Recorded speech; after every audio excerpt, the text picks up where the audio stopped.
omwana ali mu nnyumba wetegereze bino. Abawalabu baba trackinga bakozesa WhatsApp zammwe bazibeerako era ne balaba information naye bakola batya. Njagala wetegereze nnyo WhatsApp yo. Ngamba gwe naddala omuwala akola mu nnyumba, kubanga abawalabu abasinga babeekengera nti muyisaako information mwogererako biki n'ebirala bingi, naye njagala wetegereze bino. WhatsApp eyo gy'olina mu simu yo erina WhatsApp web. Bw'ogenda mu settings ojja kulaba, ojja kubikula WhatsApp bwoti, ogende mu settings ejja kuleeta WhatsApp web. WhatsApp web eyo weereeta nti connected to Windows. Okay, omuwala bw'asobola okukwata essimu yo n'agenda n'agiconnectinga ku computer oba ku pad, buli kyoba okyatinga kyonna aba akiraba, asobola n'okuddamu message zo. So njagala mwetegereze ekintu kino. Kwata WhatsApp yo, genda ku WhatsApp web, genda ku settings, wali akantu ke bayita WhatsApp web, olabe is it connected. Bweba connected gi disconnecting.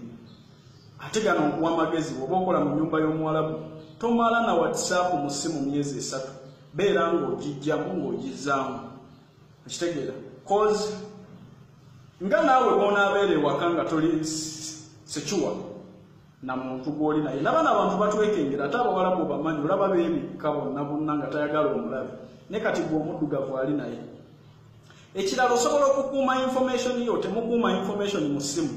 Akapande kali ke nabagambye k'olina okuba nako ku mulyango ak'oku gate, olina okwekuuma ne information ng'olina omuwalabu, kubanga omuwalabu ono naye yeekuuma ne information yo. Ffe wano ebisinga okukola bifaananyi, so naawe olina embeera gy'oyitamu ekutulugunya. Osobola kuba ekifaananyi, osobola okukuba ebifaananyi, ekyo kyonna kye bakuyisizaamu ekiri, naye okikiipinze otyo omuwalabu aleme kutegeera nti olina information. Nagambye osobola okugula Facebook endala etali eno gy'okozesa, kuba bwe biryonooneka ajja kukebera Facebook alabe nga tofulumye na information ye yonna.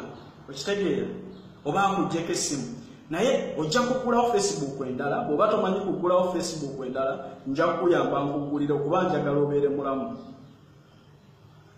Ojja kugulawo Facebook endala nga o-uploadingako ebintu byo, information yeno toteekala na kifaananyi kyo, information yo naye nga oteeka ku onulemi, tosavinga ku public. Kyesaagala nnyo okozesa information yo, okozese Facebook yeno eya public, nti omuwala bw'asobola okukwata essimu yo n'agenda ku Facebook n'alaba ebifaananyi byo biki byonna. Jjukira bw'aba ku akawunti yo, bino ebintu byonna abiraba bulungi. Tutegereganya. So yensonga lwaki nkugamba nti osobola okufuna akawunti endala ng'oterekako obubaka buno. Oluusi otulugunyizibwa, naye ne bw'ogenda ku ofiisi tosobola kwogera nti kino kye bankoze, naye bw'omulaga ekifaananyi ategeera. So information eno osobola okugyekuumirako, esobola okutaasa mu maaso. Abalala abawalabu bajja ne babakyokooza, naye osobola okumulikoodinga. Bw'oba osobola okumulikoodinga, osobola okumulikoodinga, kubanga Abannayuganda mulina amagezi mangi. Naye information eno togikuumira mu ssimu, kubanga bw'anaagisanga mu ssimu ajja kuggyako essimu naye information yagisaanyeewo, ate akwekengere. So osobola okukuba abaana be, osobola okukola ki byonna, naye to-exposing ate teweekuuma nabyo, kubanga tolina garanti bbanga ky'essimu eyo ajja ogikebereramu. So akapande akabeera ku gate nakagambye, osobola okufuna information ya bossi wo ebimukwatako biki byonna n'obisevinga ku akawunti ye eri public, eri akawunti ye ya privacy etali n'eno, n'oteeka ku onulemi. Okitegeera? Okitegeera? N'oteeka ku onulemi. Bijja beerayo nga gyebiri teryabiraba, naye nga bw'oloogingamu bw'oti, oloogingamu katugeze n'oloogingamu nakanjako biki, ojja kugendayo eri mu photos obirabe, videos obirabe, era obijjeyo obikozese ky'oba weetaaga. Naye teweekuuma na information eno mu ssimu yo, kyabulabe. Tukuba baana ba muwalabu oba muwalabu bifaananyi. Mulimu ebintu bye tukuba naffe nga bw'olaba abawalabu bwe batukuba ebifaananyi. Asobola okuba akutulugunya, akuwadde emmere enkyafu biki, naye ng'olina bw'oyagala okubiraga, naye nga tajja kukkiriza kugenda nabyo mu ssimu. Osobola okubisevinga ku akawunti ye eya Facebook n'ekubeera mu bwongo, ne bw'oba ogenze ku poliisi obagamba kugambe mumpe internet mbalage omusajja ono bulijjo kyankola. Oteeka mu kuteesi nti nakanjako @facebook.com, n'oteekamu ne password, n'obalaga data, n'osobola okuba ng'obeera free. Abalabu bano batuwangudde emisango mingi nti tetuba ne evidence.